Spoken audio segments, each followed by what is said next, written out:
Welcome to Live from the Darkroom. My name is Andy Henderson. I am a photographer and a photography teacher. Today, I am so thrilled to be talking to Alex Blankenship. But before we get started, if you would like to follow along with the podcast, you can follow us at Photo Lessons by Andy on Instagram or Facebook. You can go to photolessonsbyandy.com to sign up for a photography lesson. You can also follow Alex, our guest today, at Alex Bernstein on Instagram. So let's get right into the episode. So today we have a very special guest and one of my really close friends, photographer Alex Blankenship.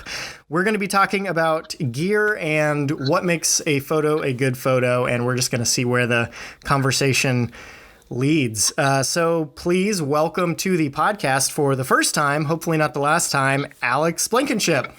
Hey, Alex. Yo, what's up, Andy? How are you doing? Dude, I'm doing really well. Really good to hear from you. I know that, so for those of you that don't know, Alex and I went to college together. We have photographed and videoed a lot of weddings and other shoots together. We became really close friends in the process. And Alex is one of the kindest people that I know, and I am so thankful to have him as a friend. And he is also a very, very talented photographer and videographer. And I just want to kind of talk a little bit about you first, if that's cool. But before we get into it, can you tell me what gear you use and why? Because today we're going to be talking a little bit about gear. Yes. Well, thank you for asking, and thank you for having me on the show. Very, very kind. For gear, I'm a Canon guy. Yeah, I can forgive you for that. So, started in on the Rebel, and once you get locked in, once you buy some lenses, you're kind of set. Mm-hmm. I feel like a lot of people kind of know that, but no, I've been going with Canon, and they have treated me very well. And so now what I do video and photo, and so my primary camera is the Canon EOS R, and it's like a pretty intermediate camera. It works for like professional shoots and stuff like that. So, and that's mirrorless, right?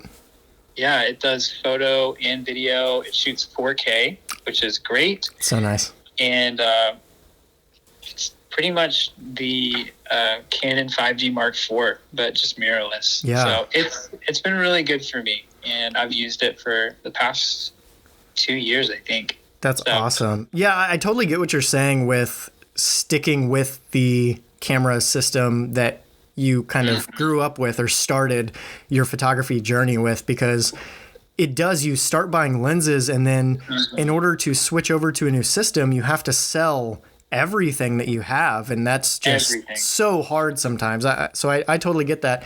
I started with Nikon, and I have stuck with them all the way, and But if I would have started with Canon, it would have been the exact same thing. So yeah, totally get that. You would have been a Canon guy. I would have been. I could have been cool. I could have been cool like you. But so kind of bouncing off of that, if you had to use one lens for the rest of your life, what would you use and why? I know, it's like an impossible question. This is one of those impossible questions, Andy. I know. I think I have an answer, though. Okay. So I have two answers. So I'm kind of cheating here. But for video, I would use the Sigma 18 to 35 f1.8. Okay. Because it's just a good range, and like I filmed a wedding this month and only use that lens for the entire highlight video. Wow. It's the 18 to 35. And so it just works great. It's a good run and gun. I mean, it's pretty affordable. Yeah. It's like $500, I think, $600. That's not bad. And for a lens, lenses are super expensive sometimes. But that one for video for sure. And then for photo, I would have to say probably a 50 millimeter, just because of its versatility. Nifty 50. The Nifty 50. So I've had many 50 millimeter lenses, And right now I've got the Canon 50 millimeter 1.2. Ooh, that's butter. Nice. That is butter. I never shoot at 1.2 because that is absurd. Nobody should ever shoot at 1.2. Life pro tip: just make sure your subject is in focus. Right. That's great. So. Oh, that's so interesting that you say that, because we're actually going to talk a little bit about that later on. But can you tell me a little bit about your photo journey? I mean, I know that that I know your journey, but people who are listening might not. And I think you have an interesting experience with photography and videography. And just kind of tell me where you started and kind of where you ended up. Yeah, let me summarize it real quick. Yeah. So I wanted to be YouTube famous when I was like elementary school, headed into middle school. And so I found just some Nikon cool pics or whatever. Nice. And I started making videos. So that was my entry. And I'm glad I'm still doing video today, but that was my entry into the whole realm of content creation. Mm-hmm.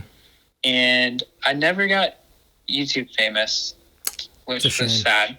But so I made videos with friends and stuff like that, and then they got more complex and edited explosions and stuff, and it was fun, man. And once it got into high school, I was like, man, we're actually making cool content. And I look back now, it's so cheesy and dumb, but it was it wasn't just home video lame stuff. We were actually doing stuff, and so it was encouraging. And it prompted me into that world. But then Instagram showed up, and this was old Alex, and I was like, man, I want to be famous. So I'm going to build up my Instagram account and then send people over to my YouTube channel. And so, I mean, the formula I think with Instagram is you just stick with it, keep posting photos, and eventually people will follow. Right. And hopefully they'll like it and you'll get famous. But anyway, I became sort of Insta famous. Yeah. Had over 30,000 followers, and then then realized that was super unhealthy for me. And really consumed my life and harmed relationships and stuff. But I did learn a lot about photo, and it has all worked out, praise God, to where I now actually help people and not just build up myself. So it's good, man. I've learned a lot through it. But I had that big season of pursued the Instagram deal with iPhone photography. And then just kept getting newer cameras and started getting a few gigs here and there. I took a photo of a bathroom. It was my first paid gig was a photo of a bathroom. A bathroom? So, yeah. It was $50, got paid, and it was it's a good humbling start. I think. I want to get paid to take pictures of bathrooms. Come on. For $50, yeah, man. what a gig. It's so funny to think, that's how it all stared. But then I started getting gigs, and then somebody was stupid and booked me for a wedding for $200. And it was a video. And then, that I began to realize, I could actually do this. And so graduated college and had just built up enough references that it's sustaining me today somehow. Praise God. But I can do weddings and pay the bills. That's incredible. That's great. And it's really cool that you were able to see kind of what was healthy for you and what was unhealthy for you, and turn your passion and what you were already doing into something that could sustain you and really be good for you. So that's incredible, man. That's awesome. Yeah, thanks. So today we are going to talk a little bit about gear. I have a few points that I wanted to hit and just bounce some things off of you. But one of the questions that I get asked the most, whether it be in photography lessons that I teach or on social media, is what equipment should I buy? What gear should I buy? What camera, what lens should I buy? And I don't think that's a bad question, especially for someone taking lessons or starting out with photography. It's important to kind of know, your gear and what other people are using. But I think the issue that I see specifically on social media is when you go to any quote unquote famous photographer's Instagram account, you just scroll through their comments, you'll see all these comments. What camera did you use for this? What lens did you use for this? What preset did you put on this? Like, what are you doing? How did you get this photo? And specifically for that, I kind of think those are the wrong questions to be asking. I mean, don't get me wrong. I think asking a photographer what equipment they use is fine, so you can be informed. But like all those things I mentioned, the camera, the lens, the editing, I think all of those things contribute to making a great image, but none of those things are what make images great. Does that make sense? Yeah. Dude, you're spot on. You're spot on. I like where you're going with this. I think I'm reminded of photographers who shot film, like Ansel Adams or Helen Levitt. Like they would go out and take photos. They weren't taking 1,500 photos for a shoot, but also they were using the equipment that they had, and they were focusing on things like composition and lighting and depth and color and things like that. And even Ansel Adams with a lot of his black and white stuff, like it. When I go back and look at those photos, I'm like, they're just so well constructed from a photography skill standpoint and from the basic standpoint. They're so well done that it's like you look at some of these photos that are really popular today and they're really, really cool. But I think a big problem is that it's just all about the depth and bringing it back around to what you were saying about shooting at 1.2. Like, I think that's a lot of the questions, like, oh, how did you get this? Oh, well, now I just have to buy this 1.2 lens and all of my problems are going to be solved. Like, what do you think about that? What are your thoughts on that? Not. Oh my. So tell me a little bit about what you think about that and those, I guess, questions and problems that you see. Yeah, I like where you're headed in that. And, I kind of like what I had mentioned earlier. If you buy this fancy lens, because I watched so many YouTube videos of like, oh, buy this lens or buy that lens. And I am somebody who just like gravitates towards gear. Yeah. And so I've been there, I've done that. And one thing I'm realizing is like, you could have all this stuff. You could have thousands of dollars worth of lenses and things like that, but like it really comes down to like the subject matter. Yeah. Like it comes down to, what are you even taking a photo of, and is this something that resonates with people? So I don't shoot at 1.2 anymore. I used to shoot exclusively at like the largest aperture possible. Right.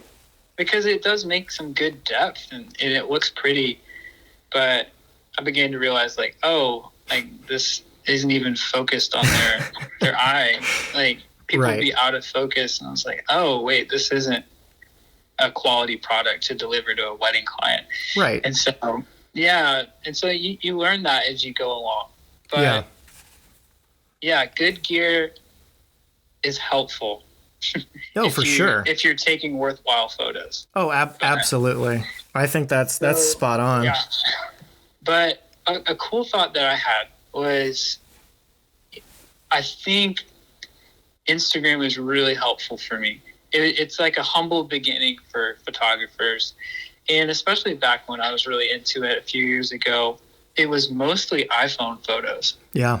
And so we were out here sniping photos with like an iPhone 5 or iPhone 4 and like with maybe not even 10 megapixels. Right. And obviously you can't like zoom in, with the old iPhones or anything like that. So we were out here taking photos with iPhones, and it forces you like when you have limitations on you, it forces you to think about content and stuff.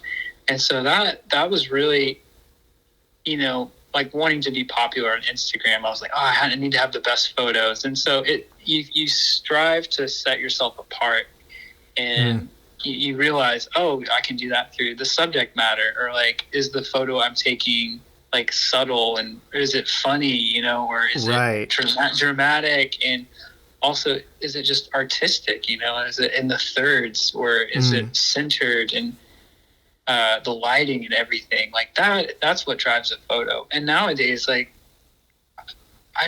it's so hard to tell like what people take photos on anymore.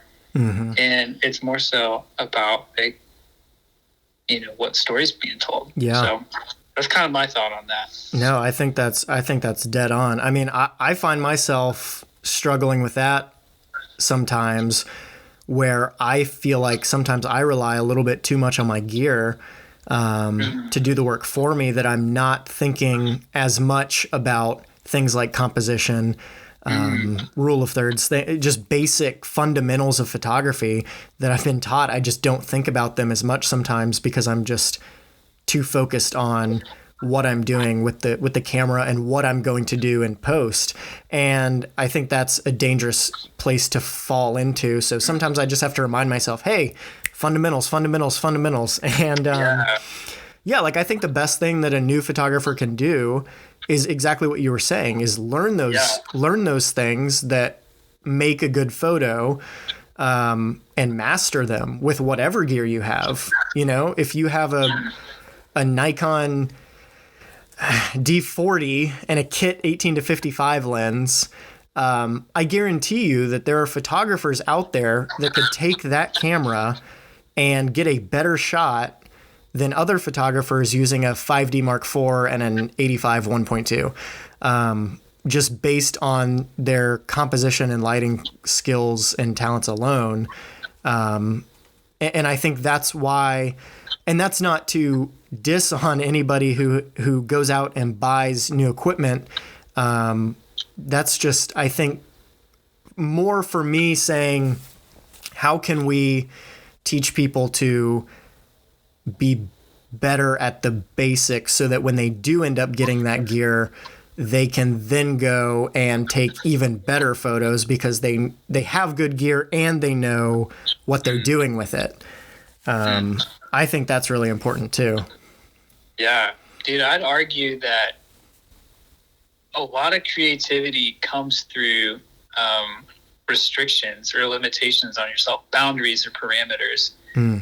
So, yeah, that's one thing I've noticed is nowadays, I like that lens I told you about I do for video, the 18 to 35. That is the only lens I take for the whole day. Wow. If I'm doing a highlight video.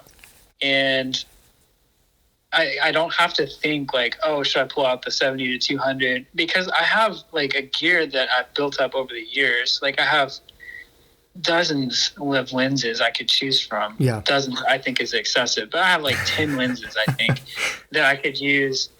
And if I have all of those, like what you were saying is like, it just bogs you down, and like you're not even thinking about what you're doing anymore. And so, yeah, honestly, like the limitation and like the urgency of like, hey, we're going to have to figure out how to cover this angle with a 50 millimeter or whatever type lens you've got. And you adapt to it and you adjust, and it forces you to think of composition and I think it ends up creating, images that people might not have gotten before. So absolutely through limitation. So. Definitely. I love that. And I love what you said about limitation, because when I first started, I was shooting on a Nikon D40, I was referencing earlier. I don't even know, 10 megapixels maybe. And I had a 50 millimeter lens. It was 1.8, but it wasn't compatible with the D40, so it didn't autofocus. And that was the only lens that I had. And so... You didn't even have autofocus? No, I was manual focusing every single shoot. Wow. And it really taught that's me. a limitation right there. Oh, it's definitely a limitation. And what it did was it taught me how important focus is. And I feel like I am very, very precise on focus now. I mean, I use autofocus, of course, but I feel like I'm just a stickler for things being sharply in focus. And I think that's because of the limitations that I had, where I took so many out of focus photos with that 50 millimeter lens because it would not autofocus. It physically would not autofocus. And so I think that was what kind of drove me to make sure that everything that I was doing was in order to get a sharp, in focus, clean photo. And yeah, I think limitations, I love what you said about that. I'm going to pull that out. It's going to be a pull quote. I'm going to use that on Instagram. Oh, good, dude. I'm pumped about that.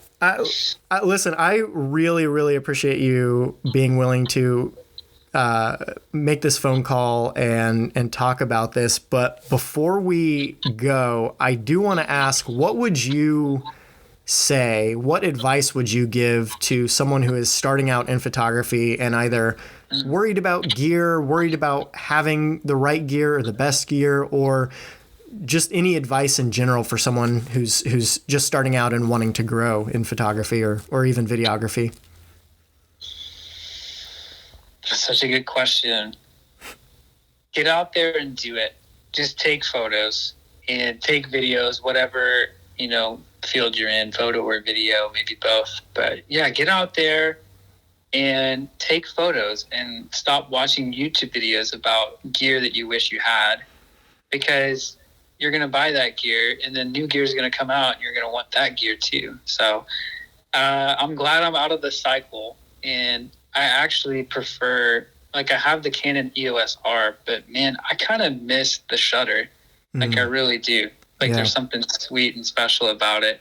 So, and I understand the concept of limitations now, and I'm like, man, I got really good images with the old gear. And, but yeah. I like that. Don't buy the lie that you have to have the new gear. Yeah. Gear is good and that will come eventually, but get out there and shoot some stuff. Yeah. And get paid so you can go and buy the gear. So right. There you go. That's my suggestion right there. I love that. Anyone who's starting out, is just get out there, have some fun, take some photos.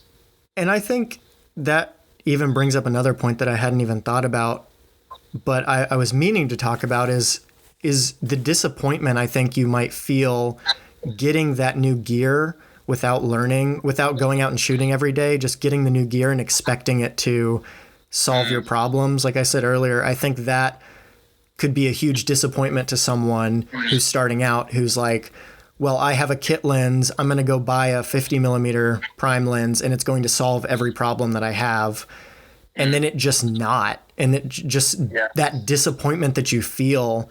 I even remember when I switched from crop sensor to full frame, there was clearly a difference in quality, but my photos, I felt like I guess, this was 6 or 7 years ago. I just thought I'm going to be such a good photographer. I'm going to be able to take such great images with this full frame camera. And then I get the full frame camera and it's just disappointment because I'm taking the same kinds of photos that I had been taking. Yeah, that's so funny. I will say, I'll be at weddings at times and I'm on my best gear, shooting on a several $1,000 setup or whatever. And I won't have any lighting in the room and it just looks terrible. And it's it doesn't change. It doesn't. Just because the gear, make sure your lighting's good. That's essential. Yeah. And make sure your eye has been trained to find those good moments and those good photos. Absolutely. So before we go, one last question for you. Who would you recommend that new photographers go out and look at? Whose work would you say you should look at if you want to learn more about either composition or lighting or just photography in general? Who should you study? That is such a good question. And I have a weird answer for you. Give it to me. But I would study art, honestly. Rembrandt, the way that he works with lighting, just an amazing artist, and the shadow play and stuff like that. And the spacing in art, like, it's tedious to make a painting like that. And like, they know what they're getting into when they're making artwork. Like, they're making work to be put on a wall. And so you want to study that. So, because you want your photos to be the things that go on walls. And so I would study stuff that's been up in museums for ages and see, like, what did they get right? What looks good about that? And like, maybe even like get a Pinterest. I know not a lot of guys use Pinterest, but like, get a Pinterest and start creating boards of work that you like. You know, Instagram, I feel like it's kind of easy to get into a strive for fame or something like that. But I would suggest Pinterest and old school art. And I feel like it's timeless. You know, those paintings have been around for a very long time, and there's a reason for it. Wow. Their quality. That may be the best answer that anybody could possibly give. That was such a good answer, such a unique answer. I really, really, really like that. Alex, thank you so much for coming on and giving us your advice and thoughts and having just this dialogue. I really enjoyed it. And I hope you're back on the show soon. I really want to talk more with you about other things and you and photography and videography and all of it. Well, dude, I'm so glad that you asked me. Awesome. Well, thank you. Thank you everyone for listening to this episode, and we will see you soon.